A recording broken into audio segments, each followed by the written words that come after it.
우리는 지구상에 살면서 기압을 항상 받고 있지만 느끼지는 못해.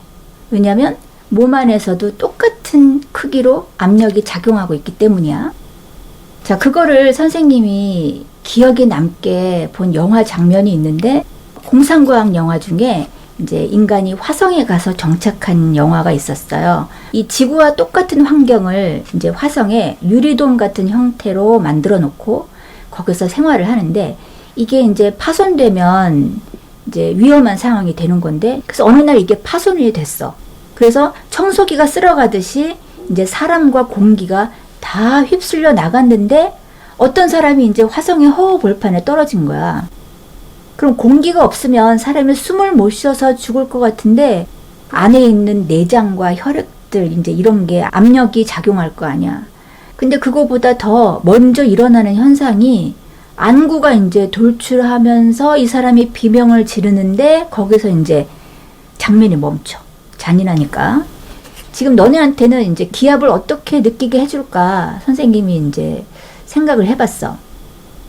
이 사람 머리 위에 이제 압력이 모든 방향에서 작용하지만, 머리에만 작용하는 건 아니지만, 이 머리 위에 면적에 얼마만한 기압이 작용하냐면 설탕 1kg 정도라고 생각하면 돼요. 그래서 선생님이 CG로 설탕을 1kg을 더 머리 위에 얹을 거야. 자, 이제 이렇게 하면 기압이 설탕 1kg 정도인데 1kg을 더 했죠. 그럼 내 머리에는 지금 2kg의 뭔가 압력이 작용하고 있는데, 나 지금 너무 힘들어. 이렇게는 오래 못 버틸 것 같아요. 자, 그래서 이 설탕 1kg을 제거하겠습니다. 자, 제거했더니 이제 좀 살 것 같아. 자, 지금 왜 행복하냐? 2kg의 압력 중에서 1kg만 빼고 1kg은 남았는데 왜 나는 지금 홀가분하죠? 몸 안에 있는 압력, 바깥으로 작용하는 압력과 똑같은 1kg 밖에는 지금 안 남았기 때문에 나는 못 느끼는 거야. 옛날 사람들도 이 뭔가 기압에 대해서 이제 궁금증을 가지고 그 크기가 얼마인지 이제 실험을 하고 싶었나 봐. 자, 그래서 실험 설계를 어떻게 했는지 한번 그거부터 보고 설명을 하겠습니다. 제목은 기압, 즉 공기의 압력, 누르는 힘이라고 이름을 짓고, 자, 옛날에 궁금했어. 공기의 힘이 있기는 있는데 그 힘의 크기가 얼마나 될까? 자, 실험 구상을 어떻게 했느냐? 바로 저겁니다. 반원구를 2개를 붙여서 큰 공처럼 만들고 이 2개를 양쪽에서 잡아당깁니다.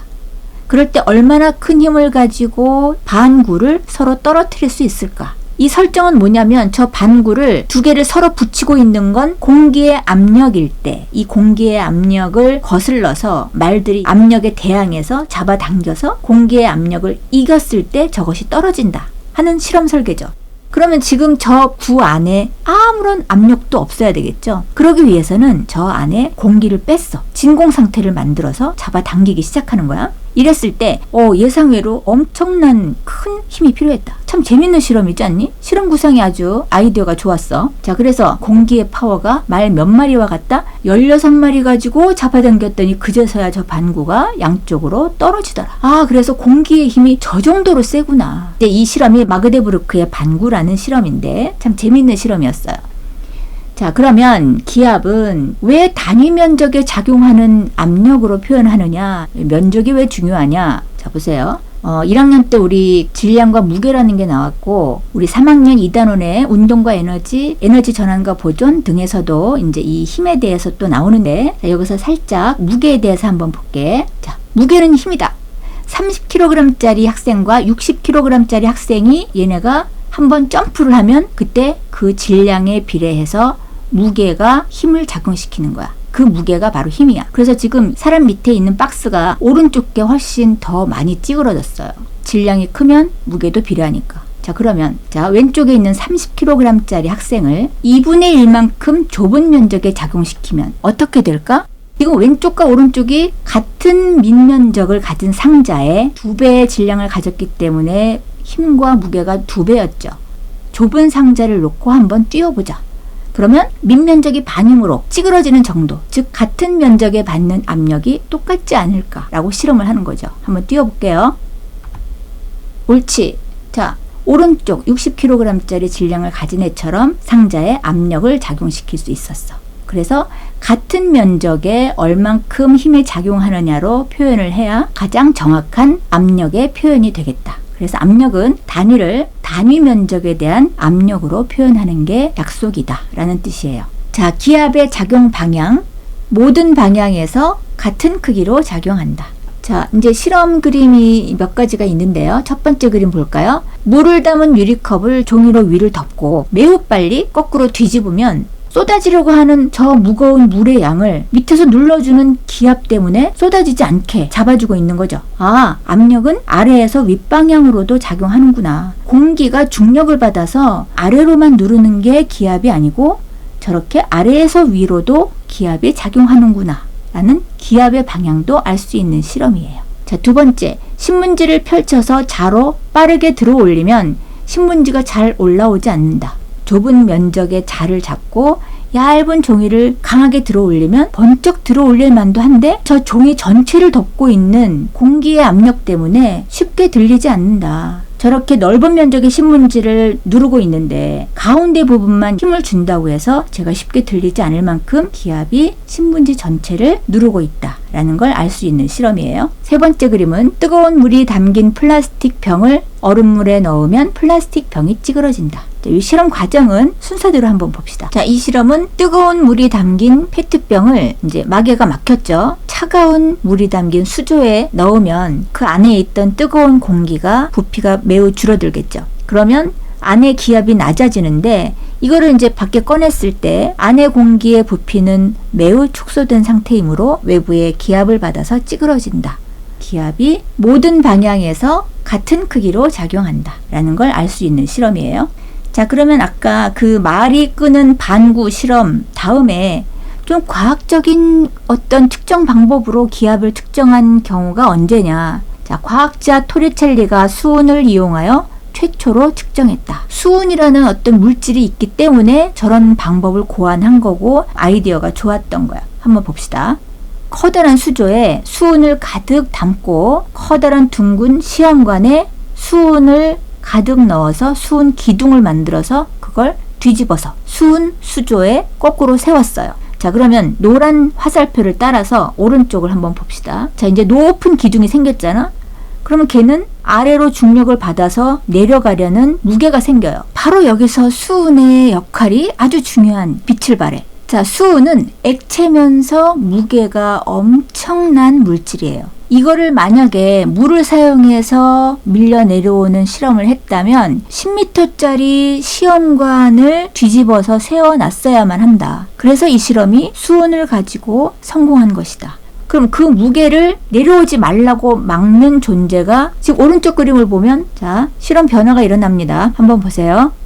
저렇게 수은 기둥의 전체 무게 때문에 제가 쭉 하고 내려가 얘와 대등한 힘으로 얘를 막는 애가 있다. 저 수은 수조에 기압 B라고 표시된 걸 보세요. 기압 B가 수은 기둥에 수은이 더 내려올 때 그거를 막는 힘이에요. 그래서 수은 기둥에 A라는 빨간 화살표가 수은 기둥이 내려가는 힘인데 바깥에서 작용하는 커다란 수조의 수은에 작용하는 기압이 저 힘이 똑같을 때 바로 수은 기둥이 내려오기를 멈춘 거야. 1m짜리 기둥이 76cm까지 내려왔을 때 멈추더라. 그럼 76cm 수은 기둥의 힘과 얘를 막는 외부의 기압과 힘이 대등했다 라고 할 수 있는 거죠. 즉 다시 정리하면 같은 면적에 해당하는 두 힘의 크기가 같을 때가 바로 수은 기둥이 76cm일 때다. 이때를 일기압이라고 하자라고 토리첼리가 정했어. 어떤 그냥 일반적인 장소에서 토리첼리가 실험했을 거 아니야? 보통 일반적으로 이 상태를 일기압이라고 하자. 자, 그래서 1번 수은 기둥 76cm가 누르는 압력과 수은 면을 누르는 공기의 압력이 같았다. 2번 기압이 높아지면 수은 기둥의 높이도 높아진다. 왜? 기압이 높으면 수은 기둥이 더 밀고 내려오지 못하고 기둥 높이가 높은 데서 멈추겠죠. 그래서 수은 기둥이 76cm가 아니고 78cm면 기압이 그냥 높은 거야. 1기압보다 더 높은 거예요. 그래서 수은 기둥이 78cm에서 멈췄어. 그럼 수은 기둥의 높이는 즉 기압을 나타내는 바로미터다 라고 얘기할 수 있는 거야. 자, 그래서 이 수은 기둥이 내려간 빈 공간은 어떤 상태냐? 아무것도 없이 공기도 들어갈 틈이 없는 진공 상태입니다. 자, 그럼 이 그림에서 75cm에서 멈췄네. 더 밀고 내려와서 멈췄죠.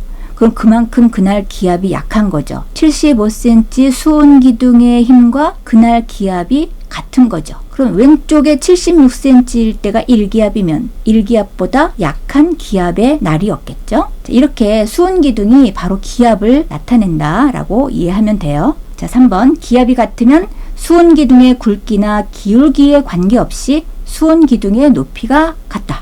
자, 이게 무슨 말이냐? 자, 수은 기둥의 높이 지금 왼쪽과 오른쪽이 똑같은데 굵기가 달라. 그러면 왼쪽이 좀 더 힘이 세서 지금 뭔가 기압이 더 이게 높은 날인가? 이게 아니고 왼쪽이나 오른쪽이나 단위 면적당 무게가 같은 거면 같은 기압의 상태다 라는 뜻이에요. 그래서 뭐 두께를 변할 조건, 기울기를 변화 조건, 어떤 변화를 줬다고 해도 단위 면적당 무게가 같은 상태면 똑같은 기압을 나타낸다 라고 비교를 하시면 돼요. 자, 그럼 점검하는 차원에서 여러 가지 형태로 수은 기둥이 저런 모양을 하고 있을 때 기압이 어디가 제일 크고 낮은지 비교를 해보자. 760mm 의 수은 기둥일 때를 1기압이라고 하자 했고, 그때 단위를 76cm/Hg라는 단위도 1기압과 같은 값이에요. 그러면 지금 맨 왼쪽에 76cm의 기둥을 갖고 있는 저 굵은 수은 기둥도 단위 면적당 수은 기둥의 무게는 기본 수은 기둥의 모양과 같은 거라 그랬죠. 그래서 A는 1기압의 수은 기둥이고, 자, 그럼 B는 기압이 낮을 때겠죠. 75cm/Hg의 수은 기둥의 높이이고, C가 77cm/Hg. 1기압보다 높으니까 저렇게 기둥이 더 내려오지 못하고 높은 수은 기둥을 형성하고 있다. 부등호로 한번 나타내면 B가 가장 작고 그 다음에 A고 그 다음에 C가 가장 기압이 큰 경우다. 자, 이렇게 정리해봤습니다. 자, 그래서 1기압이란 값은 76cm/Hg라고도 표현하고 760mm/Hg라고도 하고 1013헥토파스칼이라는 값을 쓰기도 하는데, 이 토리첼리 실험은 수은이라는 특별한 액체면서 매우 무거운 물질이 있었기 때문에 가능하고 이걸로 실험을 할 수 있었다 했죠. 물기둥은 약 10m 압력하고 같다 그랬죠. 공기기둥으로는 1000km 압력과 같다. 자, 그럼 기압의 분포는 이 토리첼리 실험이 우리가 그냥 일반적인 장소에서 했기 때문에 산 위로 올라갈수록 기압은 낮아진다 그랬죠. 즉, 높이 올라갈수록 대기가 희박해지므로 기압이 낮아진다. 높이와 기압, 공기의 압력은 반비례 관계이다. 그래서 그래프가 반비례 값을 나타내는 그래프로 표현되겠습니다. 그 이유는 공기의 양이 줄어들기 때문에. 왜 공기의 양이 줄어들죠? 중력에 의해서 공기의 대부분은 지표면 가까이에 매우 많이 몰려있다. 그래서 저 그림은 공기의 입자를 표현해서 밀도를 직접적으로 표현한 그림이에요. 그러므로 지금 그래프에서 보면은 산으로 올라갈수록 기압이 낮아진다 그랬으니까 산에 올라갈수록 수은 기둥은 많이 내려올 수 있겠죠. 기둥 높이가 낮아지겠지. 그래서 그거를 산 위에서 실험한 것처럼 그림으로 나타낸 건데, 산 위에 있는 토리첼리 실험 도구는 수은 기둥이 매우 낮은 그림이고, 지표면 가까이 또는 해발 고도 0m, 이제 지표면이 시작되는 곳이라고도 할 수 있는데 수은 기둥의 높이가 가장 높은 상태다 라고 그림으로 표현한 거예요. 자, 이제 바람에 대해서 해봅시다. 자, 이제 공기의 흐름을 바람이라고 하는데, 자, 바람은 뭐냐? 기압이 높은 곳에서 낮은 곳으로 수평 방향으로 이동하는 공기의 흐름. 자, 우리 공기가 얼마나 우리를 누르고 있는지 잘 모른다 그랬죠. 근데 쉽게 느끼는 경우가 언제 있냐면, 차를 타고 갈 때 창문을 열면 바람이 막 부는데 이게 사실 그 옆에 서 있는 사람은 아무것도 못 느끼는 현상이야. 내 차가 공기 속을 가르면서 그 공기의 흐름을 차가 만들어내는 거죠. 차를 타고 갈 때 그 센 공기의 흐름은 뭐야? 그만큼 엄청난 양의 공기가 우리를 둘러싸고 있고, 차를 우리가 운전할 때 헤엄치듯이 뚫고 지나가는 거다. 그래서 창문만 열면 그 바람을 엄청나게 우리가 느낄 수 있다. 근데 차를 딱 세우고 휴게실에만 가면 바람이 하나도 안 불어. 그래서 바람은 공기의 흐름이다. 자, 근데 이거는 일반적인 바람이 아니고 공기 속을 가르면서 느끼는 공기의 흐름이고, 우리가 배우는 바람은 기압차로 인해서 생기는 바람을 배울 거예요. 알겠죠?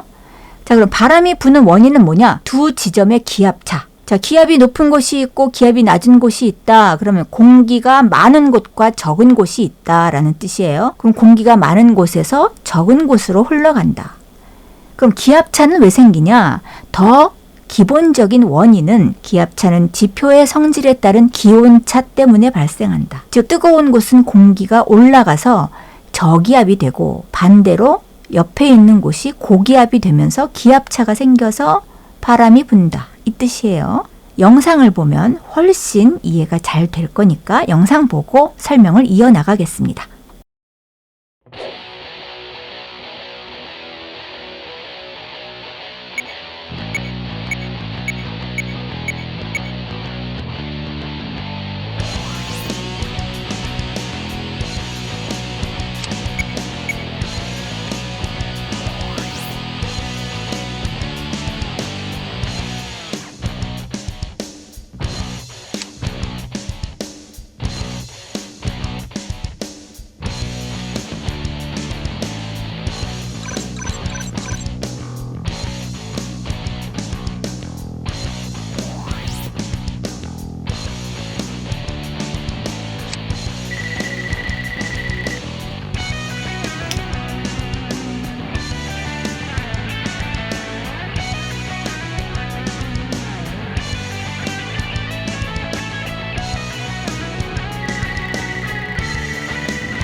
자, 실험을 보니까 바람이 기압이 센 쪽에서 기압이 약한 쪽으로, 즉 공기가 많은 쪽에서 공기가 조금 있는 쪽으로 막 불어가는 걸 확실히 봤죠. 자, 이게 이 실험에서는 온도차라고 했는데 온도차가 생기면 기압차가 생기는 거야. 자, 그래서 바람이 부는 원인을 그림으로 표현한 경우입니다. 자, 왼쪽에 보면 공기 하강, 즉 공기가 아래로 몰리면 기압이 높아진다. 반대로 오른쪽이 먼저일 수도 있어요. 어쨌거나 공기가 하강하거나 오른쪽처럼 공기가 상승하면 왼쪽은 기압이 높고 오른쪽은 기압이 낮아지죠. 그래서 기압차가 생기면 왼쪽 고기압에서 오른쪽 저기압 쪽으로 바람이 쫙 불어나가는 거죠. 자, 그때 그림 밑에 보면 왼쪽은 냉각이라고 써있고 오른쪽은 가열이라고 써있죠. 이게 온도차 때문에 생기는 거면 차가운 공기는 밑으로 가라앉는 경향이 있고 뜨거운 공기는 위로 올라가게 돼 있기 때문에 온도차가 기압차를 만들고, 그러면 바람이 분다. 공기의 흐름이 바람이다 라는 뜻입니다. 간단하게 정리를 하면 상승기류가 생기면 기압차가 생기고 고기압에서 저기압으로 바람이 분다 라고 말할 수 있어요. 자, 우리 이 실험은 잘 봤지만 문장으로 잘 읽어가면서 뜻에 맞게 대답도 잘 할 수 있어야 돼요. 그래서 한번 정리를 해보겠습니다. 자, 1번 수조 가운데 향을 세우고 칸막이를 설치했죠. 2번 칸막이 양쪽 칸에 각각 따뜻한 물과 얼음물이 담긴 지퍼백을 넣었습니다. 3번 시간이 5분 정도 지난 후 향에 불을 붙이고 칸막이를 들어 올렸죠. 그랬더니 결과 향 연기가 얼음물이 있는 쪽에서 따뜻한 물이 있는 쪽으로 이동했다. 자, 그래서 바람이 어느 쪽으로 부는지 동영상에서 확인을 했어요. 자, 이거를 우리 이론적으로 살펴보는 거야. 자, 가열과 냉각을 가지고 이제 따뜻한 물이 있는 쪽은 어떤 일이 일어났는가? 따뜻한 물이 있는 쪽은 공기가 가열됐고 밀도가 감소하고 공기도 상승했고 그러면서 기압이 낮아졌습니다. 그럼 얼음물이 있는 쪽은 어떤 일이 일어났죠? 공기가 냉각되고 밀도는 증가했고 공기는 아래로 몰려들었겠죠. 그래서 기압이 높아졌어요. 자, 그래서 향연기가 얼음물이 있는 쪽에서 따뜻한 물이 있는 쪽으로 이동한 까닭은 지금 위에 기압이 왼쪽은 낮고 오른쪽은 높고 기압 차이 때문에 바람이 발생했다. 기압 차이가 발생한 까닭이 뭐죠? 따뜻한 물과 얼음물의 온도 차이에 의해서 공기도 온도 차이가 생겼기 때문이다. 자, 1번. 얼음물 위의 공기는 기압이 높아지고 따뜻한 물 위의 공기는 기압이 낮아진다. 2번. 바람이 부는 방향은 기압이 높은 곳에서 기압이 낮은 곳으로 바람이 분다. 3번. 바람의 발생 원인은 지표면의 온도 차이로 발생한 기압 차이 때문이다. 자, 온도차 때문에 바람이 발생한다고 하지는 않고 기압차 때문에 바람이 부는 거야. 근데 그 기압차가 왜 생기냐? 온도차 때문이다. 4번. 이와 같은 원리로 해안가에서 하루를 주기로 부는 바람이 무엇이냐? 이제 조금 이따 나올 건데요. 해륙풍이 바로 이런 원리로 부는 바람이다. 뭔가 한 장소에 온도차가 발생하는 그게 뭐냐면 해안가는 육지와 바다가 같은 장소에 붙어 있죠. 이러면서 바람이 일관성 있게 어느 방향에서 어느 방향으로 부는 바람이 생겨요. 그래서 이제 해륙풍을 배우기 위한 준비 실험이라고 이제 이해해도 되겠어요. 자, 그 전에 그러면 바람에 대해서 우리가 약속한 걸 먼저 알아야 되는데 풍향을 말할 때 약속을 어떻게 했냐. 자, 풍향은 바람이 어느 쪽에서 어느 쪽으로 이제 쭉 하고 불어가잖아? 그러면 오는 쪽이 중요할까? 가는 쪽이 중요할까? 자, 바람은 가는 방향이 정해져 있지는 않아. 어디선가 왔을 때 그 다음은 어디로 갈지 그때그때 달라지기 때문에 어디에서 바람이 온다. 어느 지역에서 발생해서 어느 특성을 갖고 어디에서 불어오느냐를 가지고 그 바람을 우리가 이름을 지어요. 그래서 풍향을 바람이 불어오는 방향을 우리가 말한다. 이거 굉장히 중요한 거야. 자, 그래서 예를 들어서 우리가 이제 앞으로 해륙풍을 배운다고 했잖아. 해륙풍은 해풍과 육풍 두 가지를 합쳐서 말하는 건데 해풍은 바다에서 불어오는 바람을 해풍이라고 해요. 그럼 육풍은 육지에서 불어오는 바람을 육풍이라고 그래요. 그럼 해풍은 바다에서 어디로 가? 육지로 가는 거고 육풍은 육지에서 바다로 가는 바람을 저렇게 어디에서 오는가를 가지고 이름을 짓는다.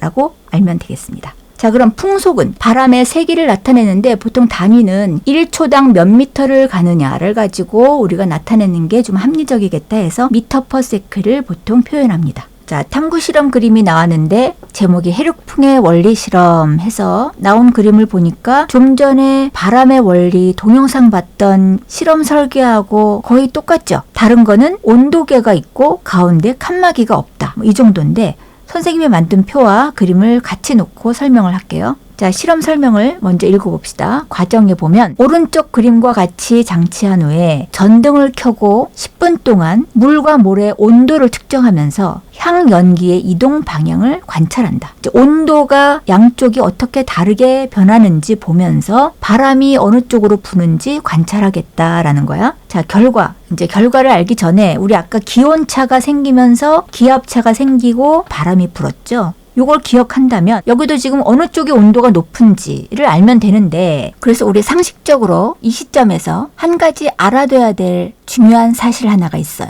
우리 과학에서 물이 나오는 중요한 포인트가 여러 번 있는데 물의 특징 하나만 또 알고 갑시다. 물은 온도 변화를 위해서 많은 열을 필요로 해요. 즉 온도 1도 올라가기 위해서 얘는 열을 많이 흡수해야만 온도를 올리기 때문에 온도 변화를 위해서 에너지를 많이 필요로 한다. 즉 같은 열을 주면 얘는 온도 변화가 더디다. 그래서 우리 이거를 어떻게 기억하면 좋냐. 여름에 우리 바닷가를 가면 수영장이나 뭐 해수욕장을 가면 수영장은 물의 양이 적으니까 별로 못 느끼는데 바닷물에 들어가면 생각보다 시원해. 근데 물이니까 그런가 보다라고 생각하는데 이걸 반대로 겨울에 한번 들어가는 사람이 없어서 잘 모르겠지만 겨울에 굉장히 추워서 물에 들어가면 얼어 죽을 것 같다라고 생각하는데 의외로 겨울에 바닷물에 발을 담그면 생각보다 따뜻해. 미지근한 느낌이 들어. 그건 뭐냐면 겨울에는 대륙지각보다는 바닷물이 덜 식었다. 잘 안 식는다 라고 생각하면 돼요. 온도 변화가 더디다 라고 기억하면 돼요.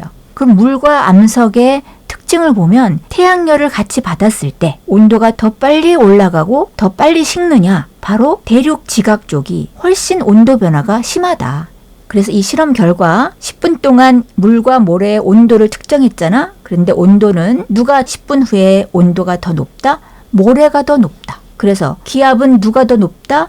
온도가 높은 모래 쪽이 공기가 상승하면서 기압이 낮고 물 쪽이 기압이 높다. 그래서 향연기의 이동 방향은 어느 쪽에서 어느 쪽으로 간다? 물 쪽에서 모래 쪽으로 간다. 그래서 이거를 어느 쪽에서 불어오느냐로 이름을 짓기 때문에 해풍이라고 짓거나, 우리나라 계절풍으로 할 때는, 우리나라는 태평양에서 바람이 불어오는 이 지리적인 구조를 갖고 있기 때문에 남동 쪽에서 시베리아 쪽으로 가는 남동 계절풍이 해륙풍의 원리로 불어오는 바람이다. 자, 그러면 화살표, 향연기가 물 쪽에서 모래 쪽으로 이동하는 까닭이 뭐냐? 모래가 물보다 빨리 가열되어 기압 차이가 발생하였기 때문이다. 자, 그림으로 봅시다. 낮에 오른쪽은 바다고 왼쪽이 육지로 구성되어 있는 어느인지 바닷가, 해안가예요. 위에 있는 박스를 보세요. 육지보다 바다의 온도 변화가 느리다 라고 했어요. 자, 그러면 태양 에너지를 같이 동시에 받았을 때 공기 상승이 더 빨리 일어나겠죠. 그러면 육지 쪽이 저기압이 되고 바다 쪽이 고기압이 되면서 바다 쪽에서 육지 쪽으로 바람이 쫙 불어가면 이름을 뭐라고 한다? 바다에서 불어오니까 해풍이라고 이름을 지었다. 자, 반대로 밤에는, 자, 육지 쪽이 공기가 상승하는 게 아니고 이제는 해가 없어지니까 낮에 가열됐던 그 열이 이제 식어야 돼요. 다음 날 해가 떠서 다시 온도가 상승하기 전까지 열이 식는데, 또 육지보다 바다의 온도 변화가 느리다 그랬죠. 그래서 오른쪽 화살표 따라가 보세요. 밤에 기온이 천천히 식으니까 온도가 바다 쪽이 더 높다. 밤에는. 그래서 바다 쪽이 따뜻하기 때문에 공기가 더 상승하는 것처럼 보이고, 저기압이고 왼쪽에 있는 육지는 차가운 공기가 하강하는 것처럼 형성돼 있다. 그래서 왼쪽의 고기압에서 오른쪽으로 육풍이라고 한다. 그래서 해륙풍을 얘기할 때 낮에는 해풍이 불고 밤에는 육풍이 분다라고 할 수 있습니다. 자, 이거를 그때그때 이제 해석할 수 있고 생각할 수 있으면 좋은데, 이제 많이 다루다 보면 낮에는 바다에서 불어오고 밤에는 육지에서 불어간다. 또는 여름에는 바다 쪽에서 불어오고 겨울에는 육지 쪽에서 불어나간다. 이렇게 간단하게 기억하면 돼요. 근데 이제 지도를 보면 우리나라는 여름에는 또 겨울에는 어느 쪽에서 바람이 오는지 방향만 기억하면 되겠습니다. 자, 그래서 해륙풍과 계절풍을 정리를 하고 지도를 보여줄게요. 자, 이 해륙풍과 계절풍은 원리가 똑같아요. 특히 우리나라는 왼쪽에 육지가 있고 오른쪽에는 커다란 바다가 있는 지리적인 특징을 갖고 있기 때문에 저렇게 하루를 주기로 하는 해륙풍의 원리를 닮은 1년을 주기로 하는 계절풍이 똑같이 적용이 돼요. 그래서 해륙풍과 계절풍을 비교를 하면서 정리를 하면 딱 맞아떨어지게 되겠어요. 태양열이 굉장히 강한 낮과 태양 에너지가 굉장히 강한 1년 중에 여름을 똑같은 구조라고 생각하면 되겠습니다. 자, 해풍은 낮에 바다에서 육지로 부는 바람이고, 남동 계절풍은 여름철에 바다 쪽에서 대륙 쪽으로 부는 바람인데, 우리나라는 바다 쪽에서 오는 바람이 어느 쪽이야? 남쪽과 동쪽 사이 남동 쪽에서 오는 바람이니까 남동 계절풍이라고 이름을 지었다. 그러면 기온은 어느 쪽이 더 높다? 낮에 태양열이 또는 여름에 태양열이 가장 강할 때 어디가 온도 변화가 더 빠르다? 육지 쪽이. 그래서 육지 쪽, 여름에는 대륙 쪽이 온도가 더 높다. 그럼 기압은 어떻다? 기압은 온도가 높은 곳이 낮고, 왜 공기가 막 상승하니까 기압이 낮아요. 그러면 기압이 높은 곳은 어디다? 바다 쪽 또는 해양 쪽이 더 기압이 높다. 그래서 기압이 높은 바다 쪽에서 바람이 불어온다. 낮에는 해풍, 여름에는 남동 계절풍이 부는데 똑같은 원리다. 자, 근데 위에 보면 해륙풍은 주기가 얼마다? 하루를 주기로 반복되고, 계절풍은 1년을 주기로 반복되는 것이다. 그러면 육풍과 북서계절풍, 이제 에너지가 식는 밤과 에너지가 강하지 않은 겨울은 똑같은 원리로 반대로 적용되겠죠? 밤에는 육지 쪽에서 바다로 바람이 분다. 겨울에는 어떻다? 대륙 쪽에서 해양 쪽으로 바람이 분다. 자, 기온은 어디가 높아요? 자, 밤에는 열이 식는데 어디가 더 빨리 식는다? 육지 쪽이 빨리 식는다. 그래서 어디가 더 온도가 높다? 해양 쪽이 온도가 더 높다. 바다 쪽이 온도가 높으니까 거기가 저기압이 형성되고, 고기압인 육지 쪽에서 바람이 부는 것이다. 그게 육풍이고, 오른쪽에 겨울철 보면 대륙 쪽이 더 빨리 식었으니까 대륙 쪽이 추운 거죠. 겨울에 시베리아 고기압 생각하면 되죠. 그래서 북쪽과 서쪽의 사이죠. 북서쪽에서 오는 북서계절풍이 분다. 그래서 밤에는 육풍, 겨울에는 북서계절풍이 같은 원리로 불어오는 것이다 라는 겁니다. 자, 이렇게 해서 기권과 날씨 3번째 강의 내용 다 끝났습니다. 자, 바로바로 테스트로 들어가겠습니다. 1번 공기가 단위 넓이에 작용하는 힘을 기압이라고 하며 기압은 모든 방향에서 같은 크기로 작용하고 있다. 2번 다음은 1기압의 크기를 나타낸 것이다. 괄호 안에 알맞은 값을 쓰시오. 1기압은 76cm/Hg, 헥토파스칼로 나타낼 때는 1013 헥토파스칼. 물기둥은 약 10m 압력하고 같다 그랬죠. 공기기둥은 약 1000km의 압력과 같다. 승우는 1기압인 실험실에서 오른쪽 그림과 같이 한쪽 끝이 막힌 유리관에 수은을 가득 채운 다음 수은이 담긴 그릇에 거꾸로 세워보았다.